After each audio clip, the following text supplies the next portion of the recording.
안녕하세요. 계속해서 수업을 시작하도록 하겠습니다. 지난 시간에 우리가 데이터 마이닝에 대한 정의에 대해서 공부를 하였고, 여러분들 기억나시나요? 그죠? 그 데이터 마이닝이라고 하면 그 단일 컴퓨터에 있는 데이터베이스에 저장되어 있는 정형 데이터의 패턴과 규칙을 찾아내는 어떤 그 다양한 분석 방법에 대해서 공부한다라고 얘기를 하였었습니다. 그걸 바탕으로 해서 계속해서 우리가 오늘 이 시간에 공부해 보도록 하겠습니다. 자, 우리가 데이터 마이닝을 확실히 이해하기 위해서는 유사한 분석 방법인 통계, 기계학습, 인공지능, 빅데이터 마이닝에 대해서 알아볼 필요성이 있겠습니다. 그죠? 내가 어떤 위치에 있는지를 파악하기 위해서는 나랑 비슷한 녀석들과 비교를 해야 되는 거죠. 뭐 어떤 친구들은 기분 나빠할 수도 있지만 객관적으로 내가 어느 위치에 있는지를 판단하기 위해서는 나랑 비슷한 사람들을 비교하는 게 확실히 이해할 수 있습니다. 그렇기 때문에 여러분들이 데이터 마이닝을 잘 알려면 얘랑 유사한 것들이 통계 기법이 있고요, 기계학습이 있고, 인공지능, 빅데이터 마이닝 이런 것들이 있기 때문에 이런 부분에 대해서 여러분들이 좀 자세하게 알아야 될 것 같습니다. 자, 그러면 각각 하나씩 알아보도록 하겠습니다. 먼저 통계입니다. statistics. 지금 이 시간은 뭐 통계에 대해서 모든 걸 알아보는 건 아니고, 통계에 대해서 기초적인 어떤 기본적인 철학이라든지 기본적인 개념에 대해서 이해를 하시면 될 것 같습니다. 그리고 데이터 마이닝과 어떤 차별성이 있는지에 대해서만 여러분들이 파악하면 된다라고 얘기할 수 있겠습니다. 이 통계를 영어로 statistics라고 하죠. 발음이 어렵습니다. statistics, 그죠? 여기 보시니까 여기 보세요. statistics, 그죠? 근데 여기 딱 보니까 요걸 stat 요거랑 비슷하죠, 그죠? state, 그죠?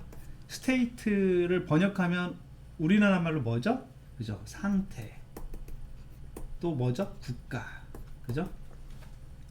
그래서 미국을 뭐 United States of America, 그죠?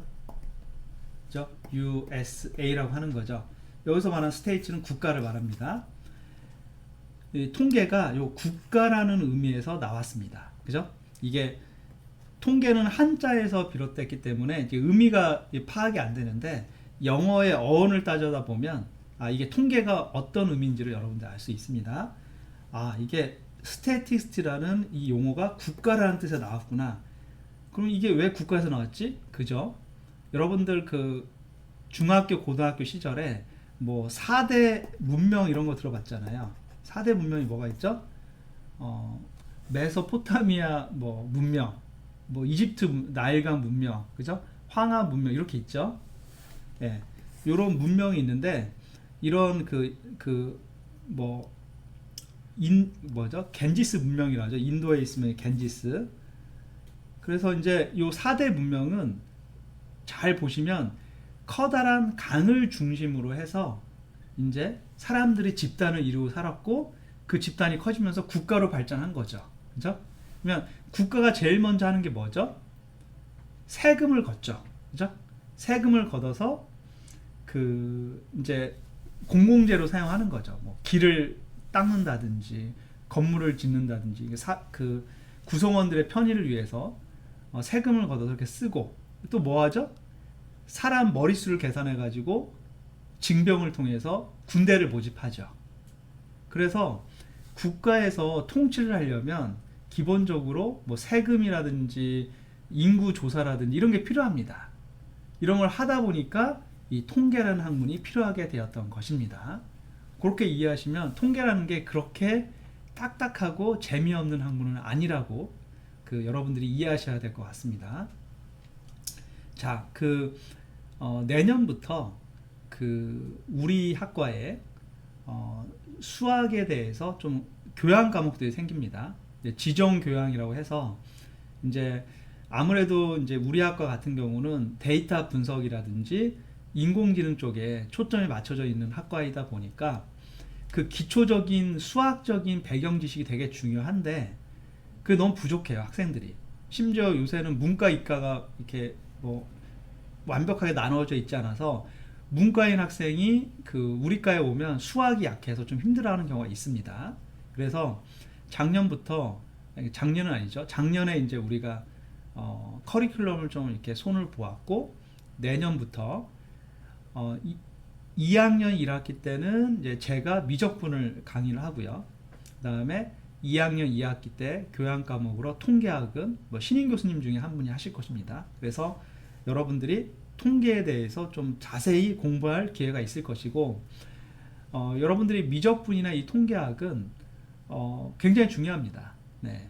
그런 걸 바탕으로 해서 여러분들이 사실 데이터 마이닝도 이렇게 잘할 수 있는 것이고 인공지능도 잘할 수 있습니다. 제가 미국에 이제 유학을 갔어요. 2002년도에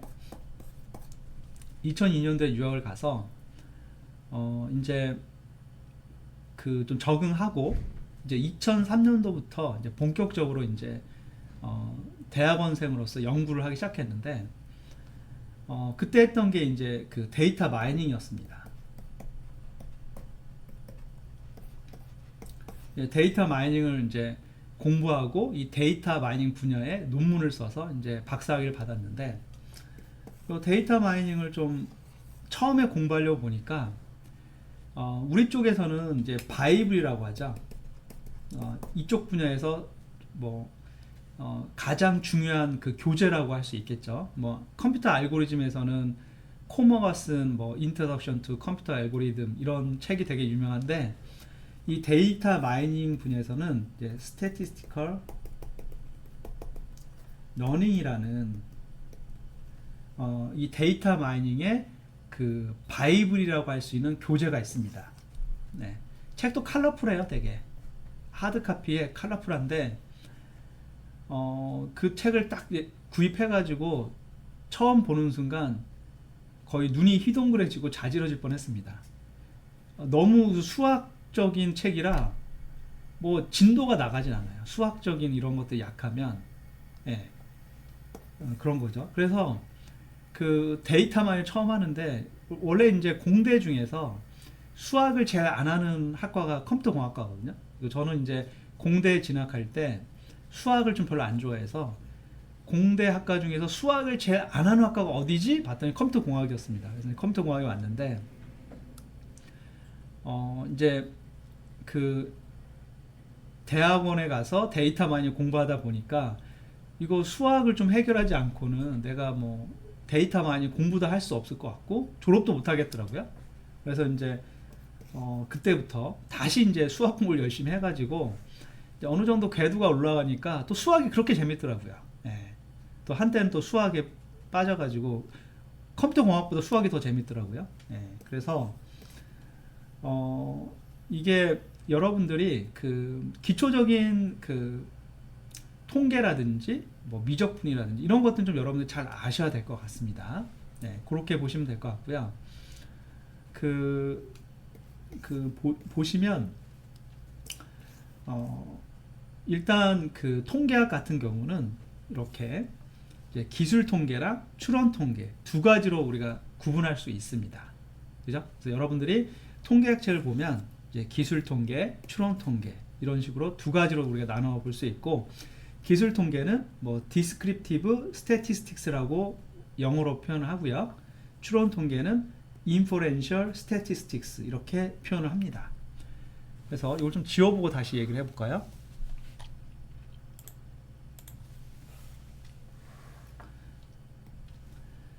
이제 통계는 크게 기술 통계랑 추론 통계가 있고 기술 통계는 뭐냐면 표, 그래프, 그림 등을 사용해서 특성을 분석하고 설명하는 것입니다. 그러니까 어떤 데이터를 어떤 수학적인 것보다는 이 데이터를 뭐 엑셀에서 표로 그려본다든지 그래프로 좀 표현해 본다든지 그림을 통해서 우리가 이 데이터에 숨겨져 있는 어떤 지식, 정보를 얻자는 것입니다. 이게 이제 기술 통계학이고요. 여러분들이 확률 통계를 공부하면 첫 장에서 배우는 게 요겁니다. 뭐 히스토그램이 어떻고 뭐 그죠? 그런 그 여러 가지 산포도가 어떻고 이런 것들이 이제 기술 통계에 해당되는 것이고, 이것들은 이제 통계학에서는 가장 기초적이고 뭐 챕터 1 정도 되는 아주 간단한 내용입니다. 통계학의 대부분 추론 통계를 얘기하는 거죠. 그러니까 우리가 통계학이라고 하면 추론 통계를 말합니다. inferential statistics를 말합니다. inference. 네, 그죠? 여기서 이제 descriptive는 뭐냐면 무엇을 표현하는 그런 뜻이에요. 그러니까 무엇을 표현하는 통계학이라 이 소리겠지. 그렇게 이해를 하시면 될 것 같고, 이게 뭐 제가 봤을 때는 이 데이터 마이닝 수업 시간인데 자꾸 영어를 사용해서 뭐 영어 수업 시간 같기도 한데, 뭐 여러분들이 양해해 주세요. 왜냐하면 여러분들이 이 학문의 특성상 영어도 알고 있으셔야 돼요. 용어를. 그래야 이제 여러분들이 회사 가서 의사소통을 할 수 있어요. 여러분들이 회사에 가시면 팀으로 어떤 그 작업을 하게 돼요. 프로젝트를 하게 되는데, 여러분들 데이터 분석 팀이라고 하면 팀에는 데이터 분석가도 있고 프로그래머도 있고 산업 디자인도 있고 도메인 전문가도 있고 뭐 이런 다양한 전공을 가진 사람이 팀을 이루어서 어떤 프로젝트를 진행하기 때문에 서로 의사소통이 되게 중요해요. 의사소통. 근데 의사소통을 하는데 내가 영어로, 어떤 사람이 영어로 말을 하는데 내가 그걸 못 알아들었어. 나는 한글만 알고 있어서. 그러면 이제 굉장히 의사소통에 많은 문제가 있겠죠. 팀이 잘 안 돌아가겠죠. 그래서 여러분들이 영어를 좀 잘 아셔야 될 것 같습니다. 그러니까 뭐 영어 공부는 아닌데 이런 한글 용어에 대해서 영어 용어도 같이 병행해서 좀 알고 계셔야 된다는 거 좀 말씀을 드리겠습니다. 그래서 여기에서 inferential, 여기 inference가 되게 중요한데요. inference, 이걸 갖다가 우리나라 말로 추론이라고 합니다. 추론. 자, 그럼 여기서 또 제가 한번 질문을 하겠습니다. 여러분들 추론이 뭐예요? What is inference? 추론이 무엇일까요? 여러분들 지금 A4지 꺼내서 지금 이 동영상 강의를 집중해서 들으면서 요약 정리하고 계시죠? 일요일까지 내야 되죠? 이 클래스 시스템에, 그죠? 요약 정리하고 계시죠? 써보세요. 교수님께서 추론이 무엇냐고 질문하셨다. 그거에 대해서 답변 한번 써보세요. 한 제가 몇 초 드릴 테니까 거기다 좀 써보세요. 이렇게. 네. 한 10초 정도 드릴게요. 네, 한번 써보세요. 추론이 뭘까요? 뭐 인터넷 보지 말고 여러분들 생각나는 대로, 뭐 이거 추론이라고 정답을 쓰지 않았다고 해서 제가 뭐 점수를 깎고 이런 게 아니기 때문에 여러분들의 상식이 얼마나 있는지를 한번 판단하는 차원에서 한번 적어보세요. 추론이 뭘까요?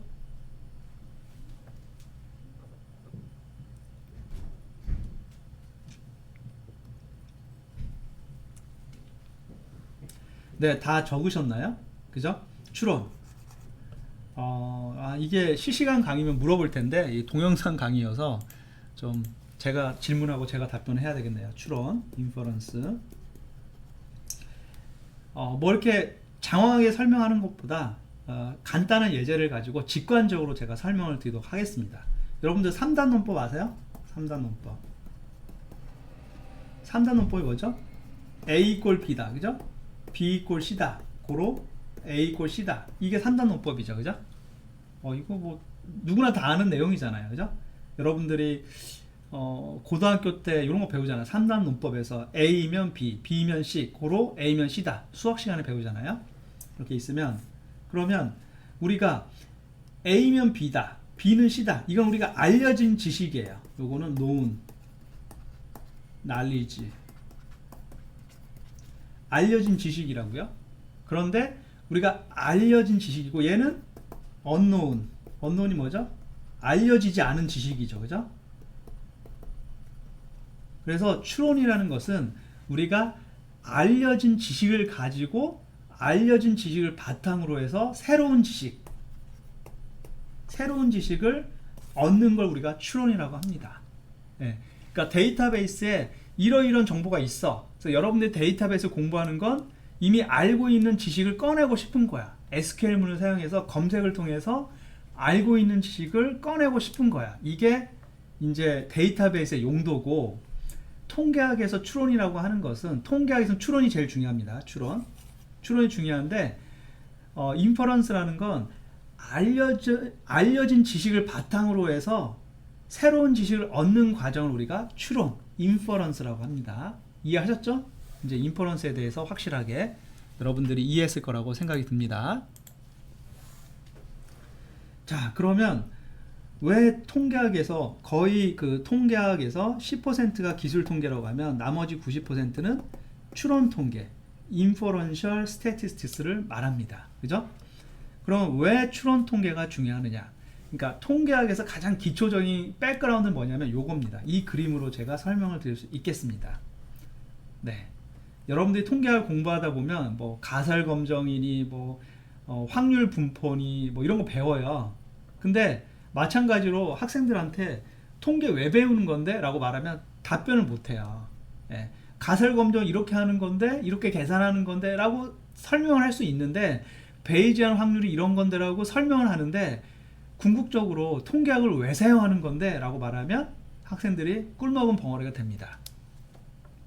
그죠? 그래서 추론 통계는 이거예요. 우리가 모집단이라고 하는데, 뭐 영어로 population이라고 그래요. population.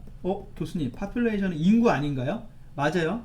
population 인구인데 통계학적인 용어로는 모집단이라고 불러요. 모집단은 다른 말로 우리가 뭐라고 한다?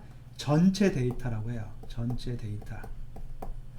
전체 데이터고 대용량이라는 거예요. 대용량. 대용량 전체 데이터를 우리가 모집단, population이라고 부릅니다. 그러면 이 데이터가 너무 많은 거야. 예를 들면 이 모집단의 얘가 뭘까요? 우리나라 20대 남성의 평균 키 175 정도 되겠죠? 네. 176인가 라고 하기도 하던데, 우리나라 20대 남성 평균 키, 우리나라 인구가 5,100만인데 거기에서 20대 남성이 몇 명이나 될까요? 적어도 한 2,300만 되지 않을까? 2,300만 되지 않을까요? 그러면 2,300만, 그러니까 300만 명을 합시다. 300만 명에 대한 사람을 우리가 다 조사해가지고 키를 다 조사해서 평균을 낼 수가 있어요? 그러려면 돈이 많이 들잖아. 그러니까 그거를 조사하려는 조사원도 뽑아야 되고, 모든 군대에 가 있는 남성부터 시작해서 모든 남성을 내가 면담해가지고 전화하고 해가지고 해야 되는데, 그게 시간상으로 예산상으로 그게 가능할까요? 그럴 정도의 엄청난 대용량 전체 데이터라고 보시면 되겠습니다. 그럼 모집단이 있고, 이 모집단이 있단 말이야. 그런데 이 모집단을 우리가 좀 이걸 다시 한번 지우고 좀 설명을 해 보도록 합시다. 그래서 아까 뭐라고 했죠? 20대 남성 평균 키, 그죠? 그리고 뭐 우리가 이제 20대 남성 평균 키 300만 명을 합시다. 우리가 알 수 없는 미지의 분포가 있다고 합시다. 이런 히스토그램이 있다고 합시다. 분포가 있어서 이게 뭐 평균이 뭐 175고, 여기가 뭐 190이고, 얘는 뭐 155고, 뭐 이렇게 있다고 합시다. 이런 우리가 모르는 분포가 있어요. 이걸 true distribution이라고 합니다. 우리는 몰라요. 근데 300만 명의 그 남성 키를 우리가 다 조사해서 이런 분포를 얻을 수 있잖아요. 이런 분포가 있다고 칩시다. 네, 있다고 쳐요. 그러면 이걸 갖다 이제 우리가 모집단인데, 여기서 우리가 이거를 랜덤하게 샘플링을 합니다. 랜덤하게 샘플링해요. 샘플링 뭐죠? 우리가 그냥 랜덤하게 뽑는 거예요. 눈 감고 뽑는 거예요. 그죠? 그러면 우리가 300만 명을 우리가 다 조사하기 힘드니까 한 3천만 명만, 아니 3천명, 그 3천만 명이래요. 3천명이에요. 네. 3천명이면 300만 명의 몇 %죠? 300만, 30만, 3만 명, 3천명. 이거 0.1%죠. 그죠? 우리가 300명을 다 조사할 수는 없으니 3천명만 우리가 랜덤하게 뽑아가지고 우리가 이제 그 사람들 조사할 수 있죠, 그죠? 그래서 군산대에 있는 뭐 아무개 뭐 전북대에 있는 아무개 이렇게 해서 랜덤하게 이제 호구 조사해가지고 3,000명을 뽑았어요. 그리고 그 3,000명 사람들한테 직접 전화를 하든지 방문해가지고 당신 평균 키가 얼마예요? 라고 이제 물어봤어요. 그래서 3,000명에 대해서 이런 걸 얻었어요. 평균이 뭐 얼마였냐면 175.5였어요. 이렇게 했다 봅시다. 이런 그러니까 그 우리가 3,000명에 대해서 평균키를 다 조사해가지고 이런 이 확률 분포를 얻었어요. 그럴 때 이 확률 분포를 얻기에 사용된 그 3,000명을 뭐라고 한다? 표본이라고 합니다. 영어로 샘플이라고 합니다. 샘플이라고 하고, 그럼 우리가 3,000명을 통해서 300명은 힘들지만 랜덤하게 3,000명을 뽑아가지고 우리가 이런 분포를 얻었어요. 그러면 여기에서 우리가 표본을 뽑아서 평균이 175.5cm였어. 그러면 우리가 모집단도 플러스 마이너스 0.5에서 모집단의 평균도 그 170cm에서 180cm 사이에 있을 거라고 추정을 하는 거죠. 추론을 하는 거죠. 그렇게 이해를 하시면 됩니다. 그래서 결국은 우리가 어차피 이 모집단에서 추출된 이 표본들이 표본을 통해서 나온 이 확률 분포가 이 모집단의 확률 분포랑 굉장히 유사하다고 생각을 하는 개념인 거죠. 왜 이렇게 할까요? 왜?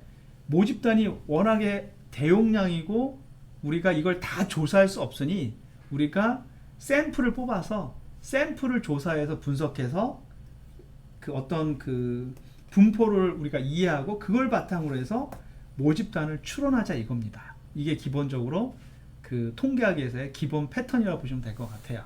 네, 그렇게 좀 이해를 하시면 될 것 같아요.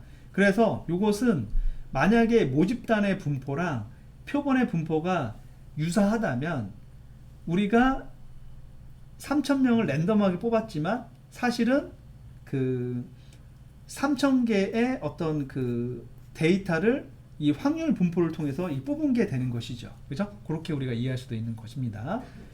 이런 식으로 통계학이 기본 메커니즘이 이렇게 되는 거죠.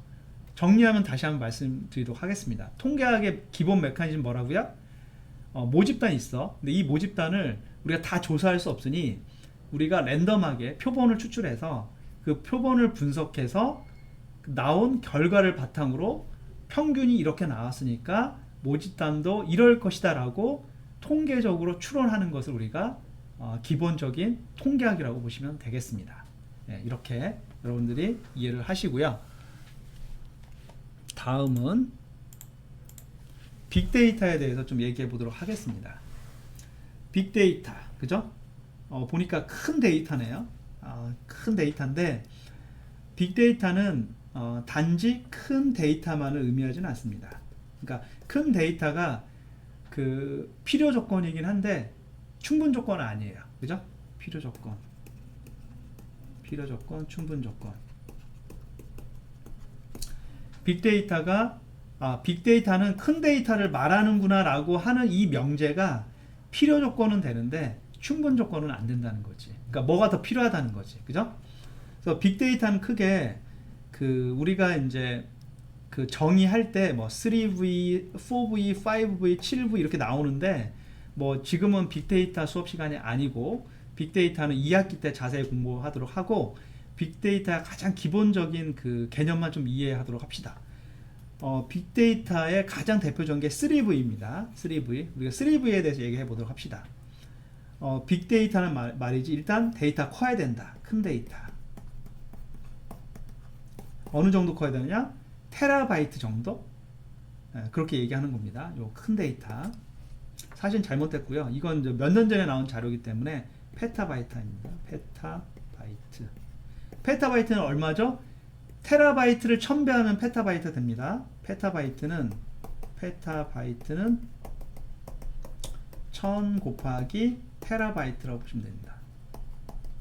여러분들 요새 막 그 1테라바이트, 2테라바이트, 뭐 10테라바이트의 하드디스크가 나오잖아요. 이것도 엄청 큰데 요 1테라바이트를 첨배하면 페타바이트가 되는 거죠. 1 페타바이트가 되는 겁니다. 그래서 일단 빅데이터는 큰 데이터 맞습니다. 구체적으로 얼마? 1 페타바이트 정도는 돼야지. 네, 그런 의미고요. 그 다음에 그러니까 1 페타바이트면 단일 컴퓨터의 하드디스크에 저장이 안 됩니다. 그죠? 네, 그걸 말해요. 그러니까 끽해야 하드디스크의 용량이 큰 게 한 10테라바이트 정도뿐이 안 되는데 이 10테라바이트 하드디스크에 얘를 어떻게 저장하겠어요? 일단 데이터 너무 커서 단일 컴퓨터에 저장 불가. 일단 그렇고요. 속도는 뭐냐면 빌라소티라고 합니다. 빌라소티. 예. 규모는 우리가 볼륨이라고 그래요. 볼륨. 그죠? 속도는 빌라서티인데 빌라서티는 뭐냐면 이게 데이터가 초단위로 막 생성이 되는 겁니다. 여러분들이 고등학교 때 뭐 아두이노라든가 뭐 이런 거 뭐 실습해 보잖아요. 여러분들이 동아리 같은 데 들어가서 그러면 이제 온도를 재잖아. 그래서 그 측정된 온도를 컴퓨터에 저장한단 말이야. 그럼 그게 초단위로 막 생성이 돼요. 그러니까 9시 1초 29도, 9시 2초 뭐 28도 이렇게 초단위로 생성이 된단 말이야. 측정이 된단 말이야. 원래는 그런 센서들은 10분의 1초 단위로 생성이 됩니다. 사실은. 근데 뭐 제가 여러분들한테 설명을 편리하게 하기 위해서 그렇게 좀 1초로 얘기한 건데 실제 사용해 보면 센서들은 10분의 1초 단위로 그 데이터가 수집이 됩니다. 그래서 이 데이터가 초단위로 실시간, 그러니까 우리가 초단위로 생성되는 데이터는 우리가 실시간으로 생성되는 데이터라고 합니다. 그러니까 실시간, 초단위로 생성되는 데이터, 꾸준히 계속 그 데이터가 생성이 되는 거죠. 그러니까 데이터가 생성됐다가 생성이 되지 않았다가 아니라 정기적으로 초단위로 계속 데이터 생성되는 것입니다. 그걸 갖다 우리가 실시간 스트리밍이라고 표현하는 거죠. 여러분들 자바 공부하셨죠? 뭐 여러분들 스트림에 대해서 그 파일 인풋 아웃풋 할 때 스트림을 공부했던 것처럼 그거랑 동일한 개념이라고 보시면 됩니다. 그러니까 데이터가 불규칙적으로 이렇게 불려오는 게 아니라 초단위로 꾸준히 스트림으로 이제 데이터가 생성되는 걸 말합니다. 이런 걸 우리가 이제 빌라서티라고 얘기를 하는 것이고요. 그러니까 요새는 사물 인터넷 센싱 데이터가 워낙에 많이 수집되기 때문에 요새 수집되는 데이터는 뭐 사물 인터넷을 중심으로 해서 이제 빌라소티 이 부분이 크게 부각이 되고 있고요. 마지막으로 다양성은 버라이어티라고 합니다. 버라이어티. 다양성에는 정형 데이터, 비정형 데이터, 반정형 데이터가 있습니다. 정형 데이터는 뭐라고 했죠? 데이터를 행과 열로 구성할 수 있으면 정형 데이터. 그러니까 데이터베이스에 들어가는 데이터가 정형 데이터고요. 비정형 데이터는 어떤 데이터를 행과 열로 구성할 수 없다. 영상 데이터, 우리가 사용하는 어떤 음성, 문장 이런 걸 자연어라고 합니다. 자연어 이런 것들은 행과 열이 없기 때문에 비정형 데이터라고 얘기를 하는 것이고 그 홈페이지에 HTML 태그 같이 들어가 있는 그런 데이터 우리가 반정형 데이터라고 합니다. 이렇게 있어서 좀 지우고 다시 얘기하도록 합시다. 그래서 그 빅데이터라고 하는 것은 크게 볼륨, 그 다음에 빌라서티, 그 다음에 버라이어티, 이 세 가지 특성 중에서 적어도 2개 이상을 만족하면 우리는 빅데이터라고 합니다. 그래서 아까 얘기했던 것처럼 단지 데이터가 크다고 해서 빅데이터는 아니고 이 빅데이터의 여러 가지 속성 중에서 2개 이상을 충족할 때 우리가 빅데이터라고 합니다. 아까 볼륨은 뭐 1페타바이트 정도는 돼야 되고 얘는 이제 단일 컴퓨터에는 저장이 안 되죠. 그리고 얘는 뭐 아까 실시간 스트리밍이었죠. 실시간 스트리밍. 그렇죠? 네, 버라이어티는 정형, 비정형, 반정형 데이터를 모두 아우른다고 보시면 될 것 같습니다. 이렇게 적어도 2개 이상의 특성을 만족할 때 우리는 이것을 빅데이터라고 얘기를 하고 있고요. 이게 좀 확장해서 뭐 정확성, 가치까지 포함되는데 요거는 2학기 때 빅데이터 수업 시간에 자세하게 공부하도록 하겠습니다. 자, 그래서 빅데이터 요구사항은 저비용 고효율, 그죠?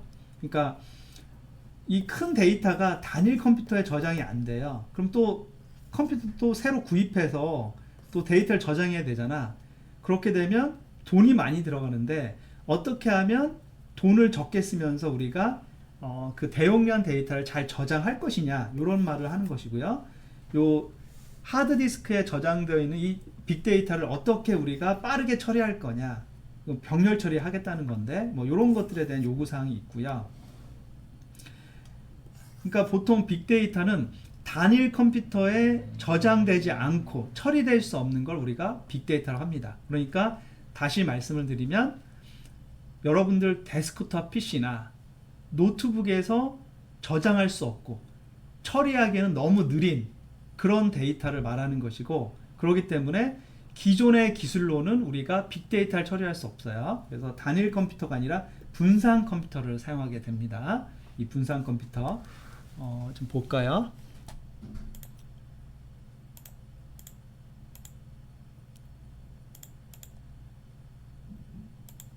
네. 제가 좀 이따 슬라이드에서 요 분산 컴퓨터에 대해서 좀 말씀을 드릴 테니까 지금은 그냥 단일 컴퓨터는 안 되고 분산 컴퓨터를 해야 되는구나 라고 이해하시면 됩니다. 그 다음에 여러분들 그 단일 컴퓨터에서 뭐 그 맥 OS를 사용하기도 하지만 대부분 윈도우즈 운영체제를 사용하죠. 그 윈도우즈 운영체제를 사용하는데 이 단일 컴퓨터에서는 윈도우즈 운영체제를 사용하는데 이 분산 컴퓨터에서는 분산 파일 시스템이라는 걸 사용해야 됩니다. 그리고 우리가 단일 컴퓨터에서는 그 단일 컴퓨터에 저장되어 있는 데이터를 우리가 처리하기 위해서 자바 프로그래밍을 하는데 뭐 파이썬 프로그래밍을 할 수도 있고 C 프로그래밍을 할 수도 있지만 이 빅데이터는 맵 니지스 프로그래밍을 하게 됩니다. 여러분들이 2학기 때 빅데이터 시간에 맵 니지스 프로그래밍에 대해서 이제 공부를 하게 될 것입니다. 실습도 하게 될 것이고요. 그렇게 보시면 됩니다. 그래서 빅데이터를 우리가 활용하기 위해서는 단일 컴퓨터가 아니라 분산 컴퓨터, 윈도우즈 운영체제가 아니라 분산 파일 시스템 플러스 리눅스, 그 다음에 자바 프로그램이 아니라 맵 니지스 프로그래밍, 이렇게 이해를 하시면 될 것 같습니다. 자, 그러면 좀 더 자세하게 공부해 보도록 하겠습니다. 빅데이터의 처리 과정은 이렇습니다. 다양한 소스로부터 다양한 어떤 뭐 사물 인터넷에 있는 센서가 됐든 웹사이트가 됐든 인터넷이 됐든 다양한 출처로부터 데이터를 막 수집합니다. 데이터는 자동으로 수집할 수도 있고요, 수동으로 수집할 수도 있습니다. 이런 빅데이터를 수집한 다음에 일단 저장을 해야 됩니다. 빅데이터를 잘 저장을 해야 되고, 그리고 이 빅데이터를 잘 처리를 해야 됩니다. 처리를 하고 그 분석을 하게 됩니다. 그럼 처리하고 분석의 차이점이 뭐냐? 우리가 분석을 하려면 이 그 실제 로우 데이터, 또 우리가 원시 데이터라고 하는데, 이 원시 데이터를 분석할 수 있게 좀 바꿔줘야 돼요. 그러니까 우리가 어떤 그 보석을 가공할 때 원석을 갖다가 이게 로우 데이터죠. 원석을 좀 잘 깎아서 이렇게 좀 이렇게 어떤 틀을 만들어야죠. 그 틀을 만들고 이걸 미세 가공하잖아요. 그러려면 우리가 이 원시 데이터를, 그러니까 원석을 보석으로 만들기 위해서, 미세 가공하기 위해서 좀 약간 틀을 만들어 줘야 돼. 이걸 우리가 처리를 한다고 생각하시면 됩니다. 그래서 원시 데이터를 약간 바꿔줘서 그것을 바뀌어진 데이터를 우리가 분석을 통해서 이제 새로운 정보를 얻고, 그거를 우리가 이제 시각화를 통해서 우리가 이제 이해를 하게 되는 것이죠. 그래서 빅데이터에서 보시면, 빅데이터에서 중요한 게 뭐 처리, 분석, 표현인데, 여러분들 빅데이터에서 많은 그 사람들이 회사에 가보시면 깜짝 놀라는 게, 빅데이터 하는데 시각 디자이너도 굉장히 중요합니다. 시각 디자이너랑 데이터 분석이랑 별로 그 연관성이라든지 상관관계가 없어 보이잖아요. 근데 시각 디자이너가 되게 중요해요. 그래서 여러분들이 데이터 분석 회사에 가면 이런 디자이너라든가 뭐 시각 디자이너가 꼭 팀원으로서 작업을 같이 하게 될 것입니다. 왜냐하면 여러분들이 어떤 코딩을 하고 통계 전공자가 데이터 분석을 하고 그 결과를 시각 디자이너가 이렇게 그래프로 잘 표현해 주는 것입니다. 그러면 이런 정보를 보고 일반인이 이해하거나 회사의 높은 사람들이 이런 시각 정보를 보고 그 판단하게 되는 것이죠. 왜냐하면 분석에서 나온 출력 결과는 그냥 통계 데이터입니다. 이 통계 데이터를 그 회사의 높은 사람이나 일반 사람도 이해할 수가 없어요. 그래서 그것을 시각 디자이너를 통해서 시각화 해가지고 직관적으로 이해할 수 있도록 해주는 것이 필요합니다. 그래서 놀랍게도 빅데이터에서는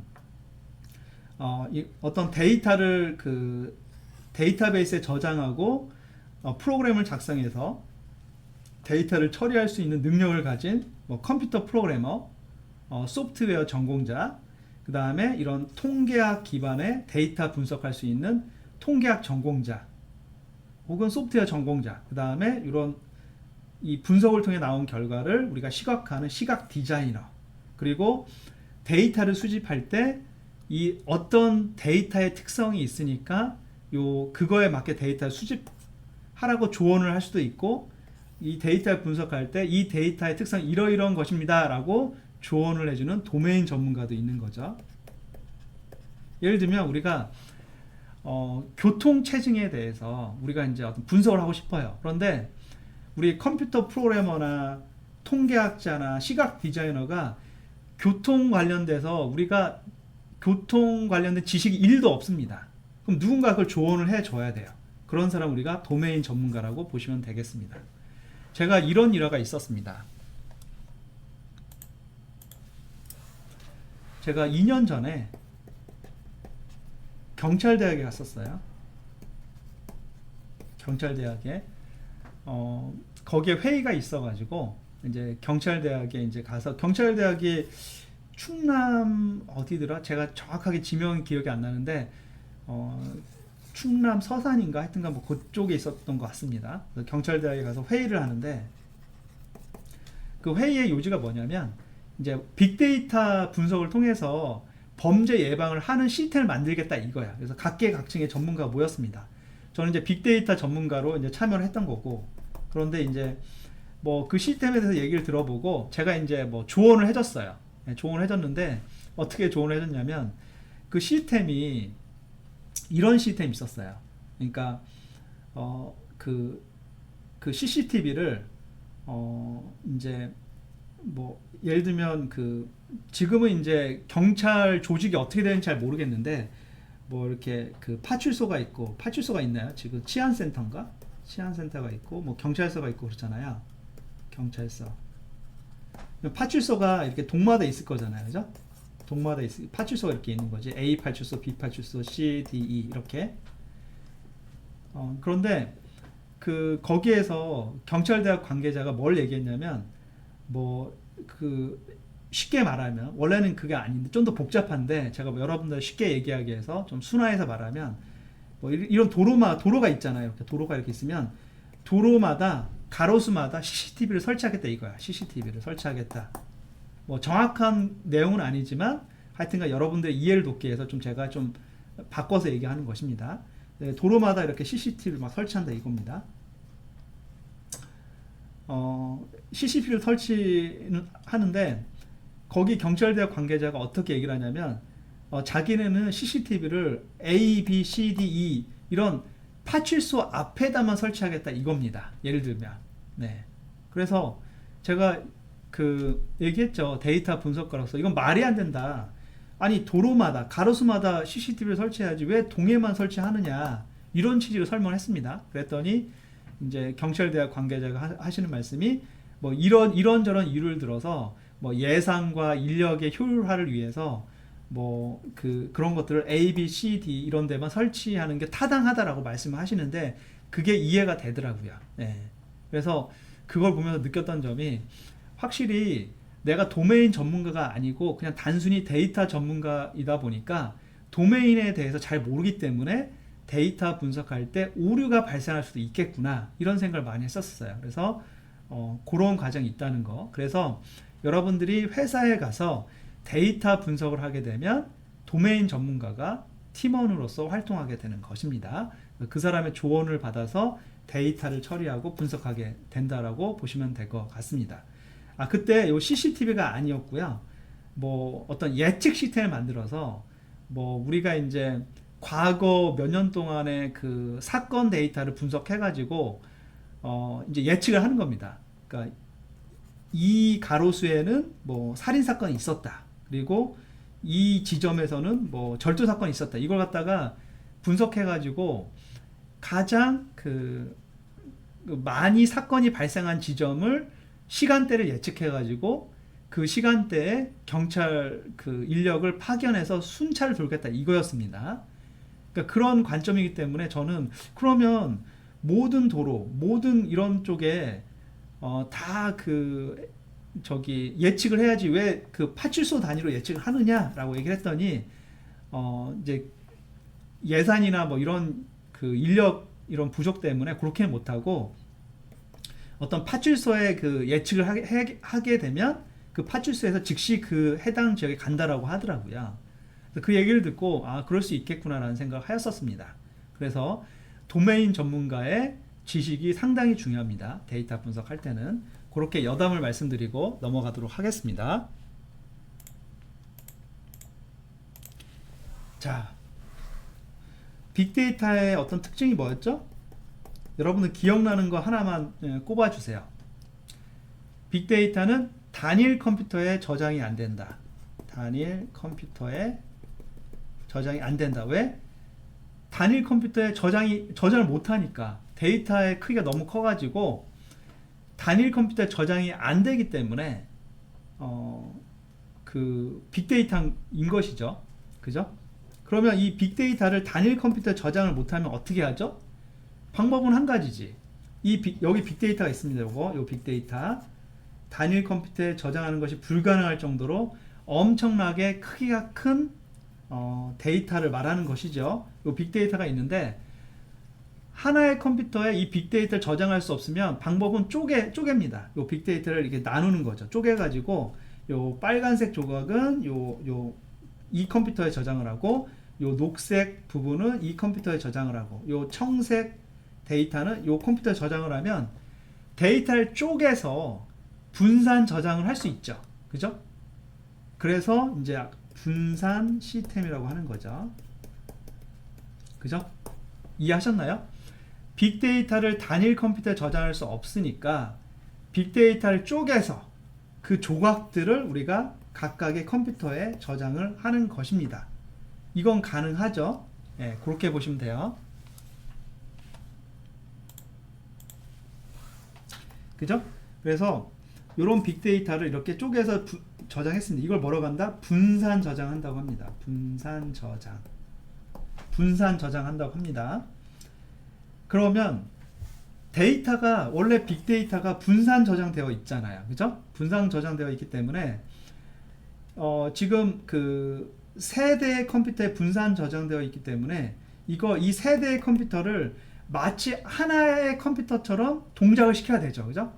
왜냐면 데이터가 분산 저장되어 있기 때문에 이런 분산 저장된 데이터를 유기적으로 우리가 좀 처리하려고 하면 요 세대의 컴퓨터를 마치 하나의 컴퓨터인 것처럼 동작을 시켜야 되죠. 그죠? 예. 그래서 그런 기술을 우리가 분산 컴퓨팅이라고 합니다. 예. 영어로 distributed computing, 분산 컴퓨팅이라고 합니다. 다시 말씀드리면 분산 컴퓨팅은 값싼 범용 컴퓨터, 그러니까 컴퓨터가 비싸면 안 돼요. 컴퓨터 하나 구입하는데 몇 천만 원이에요. 그럼 못 사요.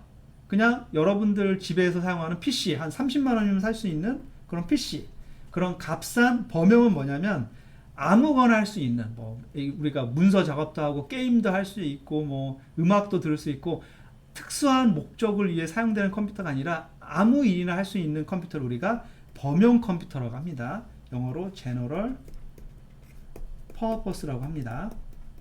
그죠? 그래서 값싼 범용 컴퓨터를, 그러니까 이런 컴퓨터가 되게 일반적인 컴퓨터야. 이런 값싼 범용 컴퓨터를 고성능 네트워크로 연결해서, 그러니까 이 세 개의 컴퓨터를 고성능 네트워크로 연결했죠. 연결해서 마치 하나의 컴퓨터처럼 동작하는 시스템을 뭐라고 한다? 분산 컴퓨팅이라고 한다 라고 이해하시면 될 것 같습니다. 그죠? 자, 그러면 그렇구나.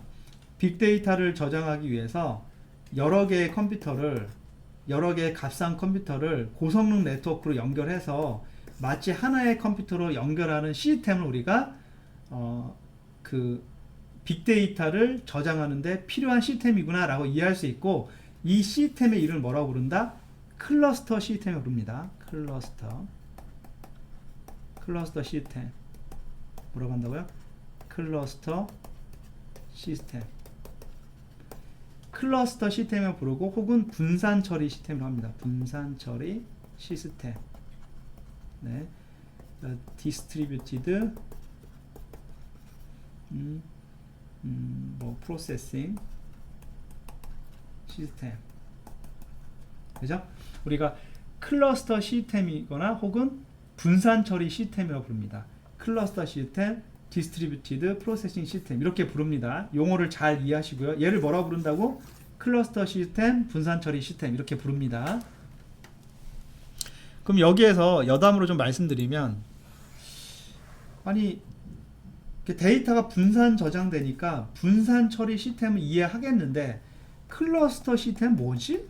라고 여러분들이 이해할 수 있겠습니다. 그래서 이 클러스터에 대해서 제가 좀 설명을 드리면, 이 클러스터를 여러분들이 사전에서 찾아보시면 요걸 말합니다. 요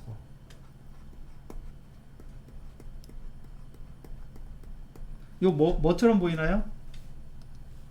어떻게 보여요? 그죠? 포도송이죠, 포도송이. 마치 이런 컴퓨터들이 포도송이의 이 알맹이처럼 구성이 되어 있다고 해서 우리가 얘네를 클러스터 시스템이라고 부르는 것입니다. 이해되셨죠? 네. 여기에서 이제 클러스터 얘기하니까 좀 여담이 생각나서 좀 여러분들 흥미 차원에서 좀 말씀을 드리면, 제가 미국에 있을 때 그 여사친이 한 명 있었습니다. 여친은 아니고 여사친입니다. 여사친이고 이 여사친의 이름이 데비 클러스터였습니다. 이제 제가 공부했던 지역은 펜실베니아이고요.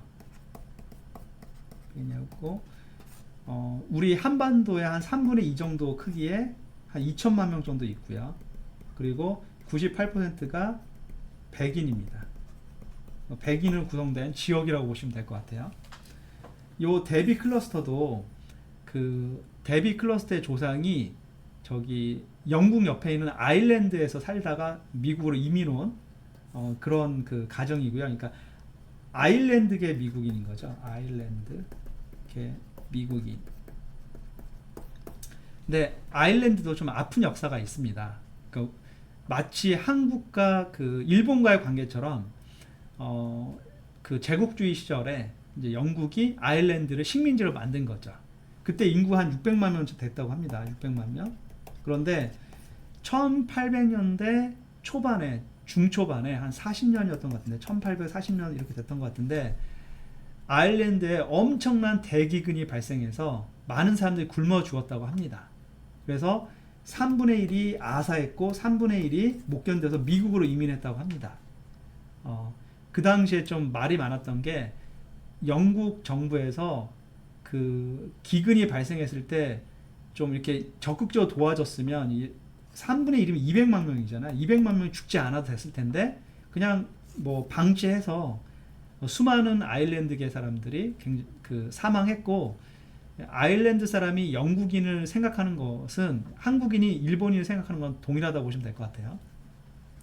그래서 이제 아일랜드계 많은 그 주민들이 미국으로 이주해왔고, 그래서 그 미국 백인을 구성하는 데 있어서 크게 3대 파벌이 있는데, 독일계, 영국계, 아일랜드계가 있습니다. 케네디 대통령도 아일랜드계 출신입니다. 네, 그래서 이제 아일랜드계 미국인이고요. 그래서 얘는 이제 교육학을 좀 전공하고 있었는데, 요 펜실베니아 주립대학에 교육학을 전공했고, 전 컴퓨터공학을 하고 있었는데, 얘 이름을 보니까 좀 약간 좀 느낌이 오더라고요. 저는 이제 클러스터 시스템을 알고 있었으니까, 클러스터? 이건데? 그러면서 야 그러면 얘 조상이 포도 농장을 했거나 과거에 그런 조상이 아닐까라고 한번 저기 추정을 한번 해보았습니다. 직접 데비한테 물어보진 않았고요. 네, 근데 그렇잖아요. 저기 우리가 처음 영어 배울 때 미국 사람들 성은 어떻게 한다고? 베이커. 베이커 뭐죠?